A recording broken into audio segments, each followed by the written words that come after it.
Hello everyone, welcome to my channel online GS by Diwakar.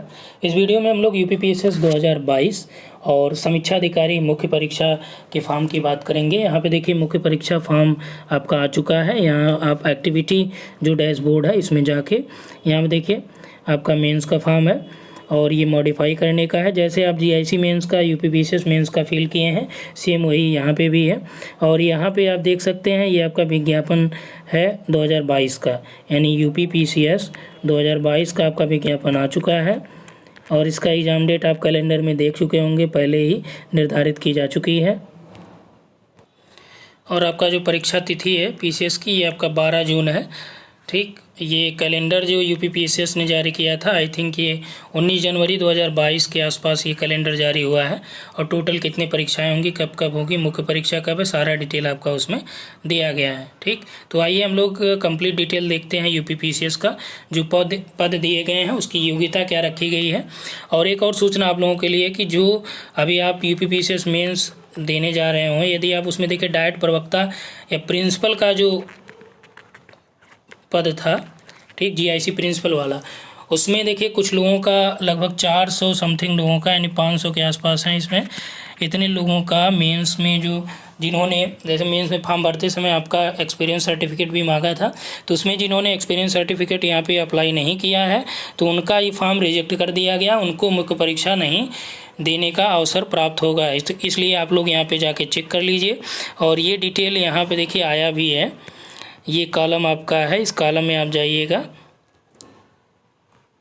यहाँ पे देखिए ये वाला जो नोटिस है इसमें आप देखेंगे, इसमें पूरा कंप्लीट डिटेल लिखा हुआ है। जो प्रिंसिपल वाले पद के लिए एलिजिबल थे उसमें आपका एक्सपीरियंस 3 साल का मांगा था, तो उसमें कुछ लोगों ने जो नहीं लगाया वो यहाँ पे एलिजिबल नहीं होंगे। यहाँ पे देखिए आप 2022 पे क्लिक करेंगे तो डायरेक्ट ये आपका डैशबोर्ड यहाँ पे है, इसी पे आ जाएंगे। और अप्लाई आपको आज से ही ये फॉर्म चालू हो गया, यानी 16 मार्च से स्टार्ट हो गया है। तो यहाँ पे आप देख सकते हैं 12 अप्रैल तक इसका लास्ट डेट है और 16 को जो है ये फ़ी सबमिशन की लास्ट डेट होती है। ये 12 को आपका फ़ी सबमिशन है, 16 को फाइनल की लास्ट डेट है। अब हम लोग डिटेल्ड यहाँ पे इसका ऐड का देख लेते हैं। ठीक, हिंदी इंग्लिश दोनों में यहाँ पे अवेलेबल है, आप खुद डाउनलोड करके वहाँ पे देख पाएंगे। तो चलिए यहाँ से हम लोग डायरेक्ट देख लेते हैं। तो यहाँ पे आपका देखिए दिया गया है कि 12 अप्रैल और 16 अप्रैल लास्ट डेट है। और यहाँ पे आपका परीक्षा शुल्क बहुत ज़्यादा लगता नहीं है, 125 है, आपका 65 है। ठीक, और इधर आपका 25 है दिव्यांग के लिए, 80 का आपका 65 है, 125 रुपये आपका EWS OBC और अनरिजर्व। ठीक, इन सभी का जो है 125 रुपये इसमें लग रहे हैं। और आरक्षण का इसमें दिया गया है कि जो जैसे आपका यहाँ पे देखिए उत्तर प्रदेश की अनुसूचित जाति या जनजातीय या पिछड़े वर्ग के आर्थिक रूप से कमज़ोर वर्गों के लिए आरक्षण जो शासकीय नियमों के अनुसार है वही दिया जाएगा यहाँ पे। और फाइनल सबमिट करने के बाद यहाँ पे देखिए सारी चीज़ें का कोई मतलब है नहीं। शैक्षिक अर्हता की बात कर लें, एजुकेशनल क्वालिफ़िकेशन आपकी। ठीक, तो यहाँ पे आप देख सकते हैं कि कौन कौन सा एजुकेशनल क्वालिफ़िकेशन की ये बारे में यहाँ पे दिया गया है। यहाँ पे आपका एक है कि उप निबंधक सहायक अभियोजन अधिकारी, यानी ये आपका परिवहन विभाग की है, इसमें आप लॉ ग्रेजुएट होने चाहिए, यानी विधि में स्नातक हो। अगला आपका है जो है ये जिला बेसिक शिक्षा अधिकारी या सह-विद्यालय निरीक्षक या अन्य समकक्षी प्रशासनिक पद, जिला प्रशासनिक अधिकारी, इसमें आपका मास्टर डिग्री होना चाहिए, यानी DIS वाला जो है। और उसके बाद आपका यहाँ पे देखिए जिला लेखा परीक्षा अधिकारी या वित्त लेखा, इसमें आपका कॉमर्स में स्नातक होना चाहिए। वरिष्ठ प्रवक्ता जो डाइट प्रवक्ता हैं, ठीक, डाइट प्रवक्ता के लिए आपका B.Ed अनिवार्य है, यानी कि मास्टर डिग्री के साथ आपके पास B.Ed होना चाहिए। और इसमें देखिए रसायनज्ञ का जो है इसमें आपका MSc हो, 3 वर्ष का आपका अनुभव होना चाहिए। और इसमें आपका वरीयता भी दिया गया है। ठीक, उसके बाद विशेष कार्य अधिकारी यानी कंप्यूटर, तो इसमें दिया गया है कि किसी मान्यता प्राप्त सरकारी संस्था से कंप्यूटर अभियांत्रिकी यानी कंप्यूटर इंजीनियरिंग किए हैं, यानी CS में, ठीक, कंप्यूटर साइंस से उन्होंने स्नातक किया हो, या गणित में प्रथम श्रेणी में या स्नातकोत्तर यानी कि मास्टर डिग्री हो। ठीक, और उसके बाद यहाँ पे दिया गया है कि जिला गन्ना अधिकारी का जो है ये सेकेंड ग्रेड का है और इसमें एग्रीकल्चर में आपका ग्रेजुएट होना चाहिए। श्रम प्रवर्तन अधिकारी, इसमें अर्थशास्त्र, समाजशास्त्र, वाणिज्य के साथ ग्रेजुएशन होना चाहिए यानी स्नातक। और इसमें देखिए लॉ का भी है, श्रम संबंध, श्रम कल्याण, श्रम विधि, वाणिज्य, समाजशास्त्र, समाज कार्य, समाज कल्याण, व्यापार प्रबंधन, कार्मिक प्रबंधन में आपका पोस्ट ग्रेजुएट डिप्लोमा या आप इसमें भी मास्टर डिग्री हों, यानी कि इसके बारे में दिया गया है। उसके बाद आपका देखिए नेक्स्ट जो यहाँ पे पद दिए गए हैं, व्यवस्थापक राज्य संपत्ति विभाग, इसमें आपका जो है मांगा है कि ग्रेजुएशन होना चाहिए किसी भी सब्जेक्ट से, और यहाँ पे hotel management and catering technology में आपका डिप्लोमा होना चाहिए या फिर होटल मैनेजमेंट में आपने ग्रेजुएशन कर रखा हो। ठीक, उसके बाद देखिए केवल लिखित परीक्षा के माध्यम से विशिष्ट अर्हता के पद जो केवल रिटन एग्जाम से यहाँ पे सेलेक्ट होंगे, तो भू भौतिकी यानी जियो फिजिक्स से रिलेटेड है। तो इसमें आपका क्या है कि जियो फिजिक्स में या आपका जियोलॉजी में ठीक 50% के साथ कम से कम जो है मास्टर डिग्री यानी कि आप मास्टर हो, MSc किए हों।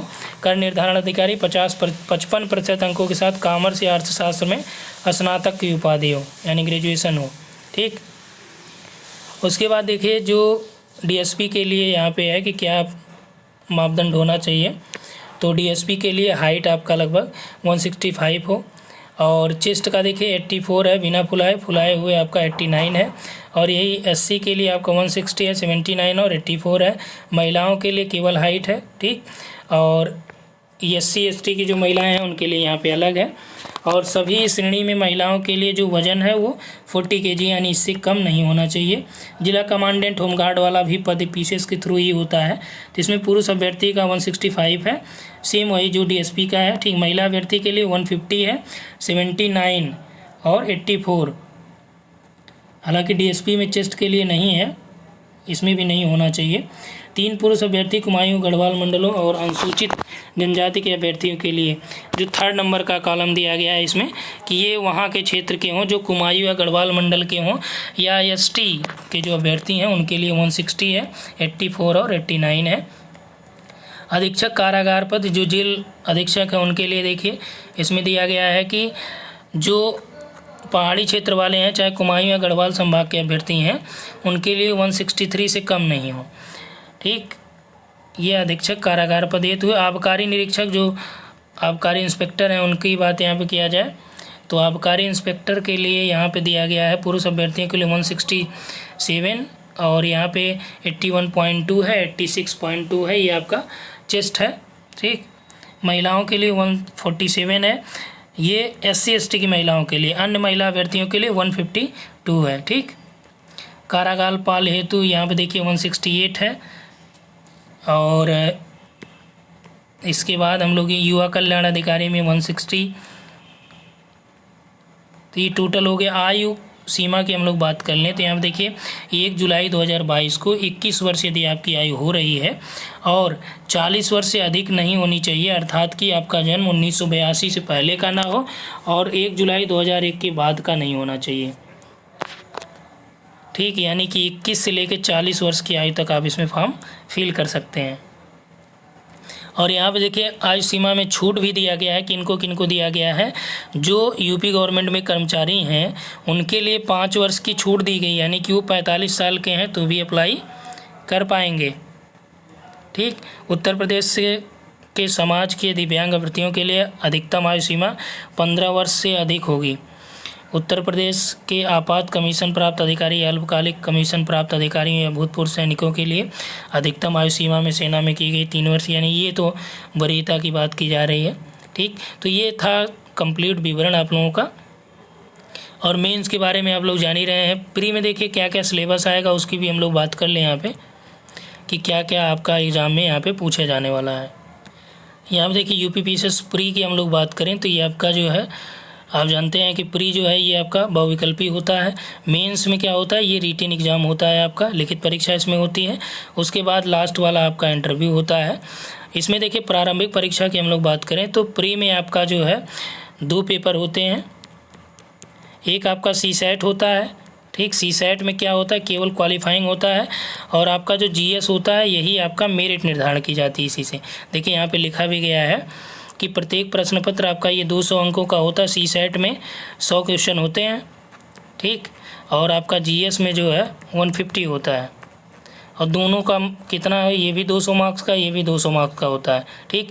ये केवल क्वालिफाइंग होता है, इसमें आपका मेरिट बनती है। जो लोग पहली बार फिल कर रहे हैं उनके लिए ये है, और काफ़ी लोग तो जान ही रहे हैं, ठीक। तो यहाँ पे आप देख सकते हैं, और ये पूरा डिटेल लिखा गया है। यहाँ पे ये भी है कि 150 और 100 प्रश्न के होंगे, और 9:30 से 11:30 आपका है, 2:30 से 4:30 होता है पेपर। 33% आपका ये होगा सेकंड, यानी सी सेट में 33%, यानी वही पास मार्किंग आपका होनी चाहिए, ठीक। उसके बाद देखिए, अब ये तो हो गया प्री का। ये मेंस की हम लोग बात करें तो मेंस में देखिए आपका हिंदी हो गया 150 का, निबंध आपका 150 का, ठीक। जीएस का फर्स्ट पेपर आएगा 200 का, जिसमें आपका हिस्ट्री और ज्योग्राफी रहता है, ठीक। और सेकंड पेपर आपका हो गया 200 मार्क्स का, भी सेकंड हो गया, थर्ड हो गया 200 मार्क्स का, और फोर्थ भी 200, ठीक। थर्ड में देखिए आपका विज्ञान प्रौद्योगिकी वगैरह आ जाते हैं, और इसमें आपका जो है फोर्थ में आ जाता है इथिक्स, नीति शास्त्र पूछा जाता है, और यूपीएससी के पैटर्न पे ही बना है। तो जो मार्किंग होगी, फाइनल जो रिजल्ट बनता है उसमें प्री के मार्क्स नहीं जुड़ते हैं, ठीक। केवल आपका मेंस और इंटरव्यू पे ही सिलेक्शन होता है। तो अभी आपका इसमें देखिए 23 से लेकर 27 तक मेंस भी होने वाला है, तो उसके पेपर भी आप देख लीजिएगा। इसमें ये टोटल हो गया। और जो वैकल्पिक विषय, वैकल्पिक यानी कि आपका जो ऑप्शनल सब्जेक्ट होगा, ये तो हो गए जीएस वाले 4 पेपर, और एक हिंदी हो गया, एक निबंध हो गया। अब ऑप्शनल में इतने पेपर हैं, इनमें से कोई एक विषय आपको लेना है, ठीक, और इसी पे आपका यहाँ पे एग्ज़ाम होगा। तो यहाँ पे आप देख सकते हैं, यहाँ पे लिखा भी गया है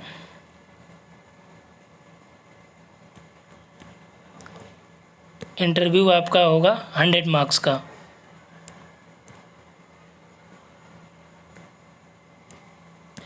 अब यूपीपीसीएस का जो प्री का आपका सिलेबस है उसको आप देख लीजिए, कौन कौन सा टॉपिक इसमें है, और इसी टॉपिक से प्रश्न पूछे भी जाते हैं।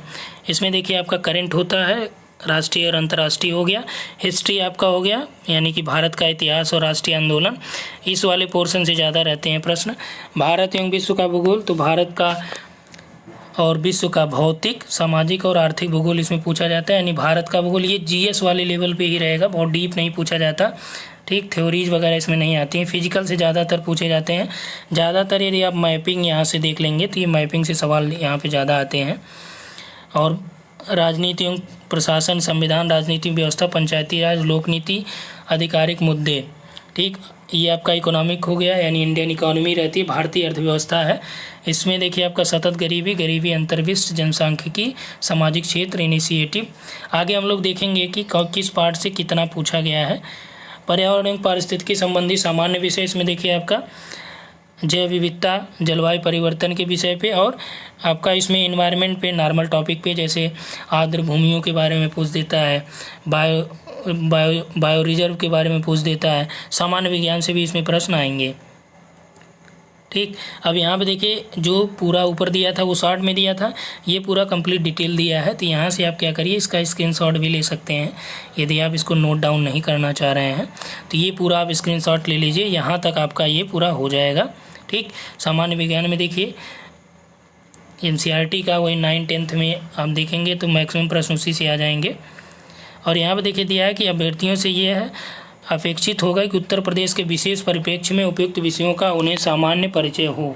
यूपी स्पेशल देखिए सिलेबस में, यूपी पीसीएस के सिलेबस में यूपी स्पेशल मेंशन नहीं है, लेकिन यहाँ पे इन्होंने अब की बार नोट करके लिखा है कि यूपी के विशेष संदर्भ में भी आपको ये चीज़ें जाननी है। जैसे आप आर्द्रभूमि स्थलों की बात करेंगे, वेटलैंड एरिया की बात करेंगे, तो यूपी के संदर्भ में भी पढ़ के जाना होगा, ठीक।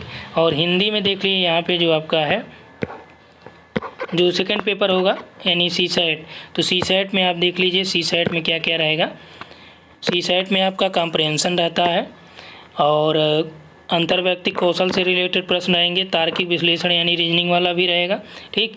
निर्णय क्षमता उसमें रहता है, सामान्य बौद्धिक योग्यता भी रहता है, गणित से भी उसमें प्रश्न आएंगे, अंग्रेजी से भी प्रश्न आएंगे, सामान्य हिंदी भी रहेगा।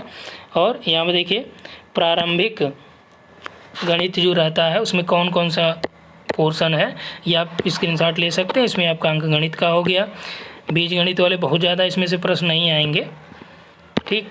और ये आपका जो है कॉम्प्रहेंशन का रहता है।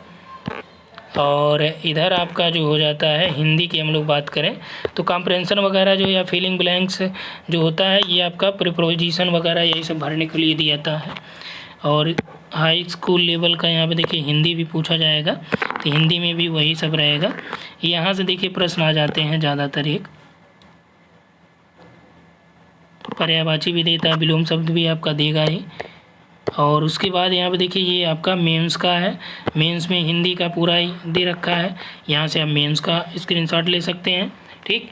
या आप डायरेक्ट साइट पे ही जाके UPPCS की आप गूगल कर लीजिएगा UPPSC, ठीक। डायरेक्ट आप जाइएगा, यहाँ साइट में बीच में जो आपका दिया है यहाँ पे आप क्लिक करेंगे तो ये पूरा आप PDF डाउनलोड कर लेंगे। यदि आप हिंदी में चाहिए हिंदी में, इंग्लिश में चाहिए इंग्लिश में मिल जाएगा। अब देखिए यहाँ पे निबंध में दिया गया है अलग अलग खंड करके, और इसमें अलग अलग से आपको निबंध लिखना है। जैसे GIC में आपने एक लिखा था केवल, यहाँ पे आपको तीनों खंड से एक एक लिखने हैं, यहाँ से भी एक, यहाँ से भी एक, यहाँ से भी एक, ठीक। और GS फर्स्ट पेपर में आप जानते हैं यहाँ पे आपका है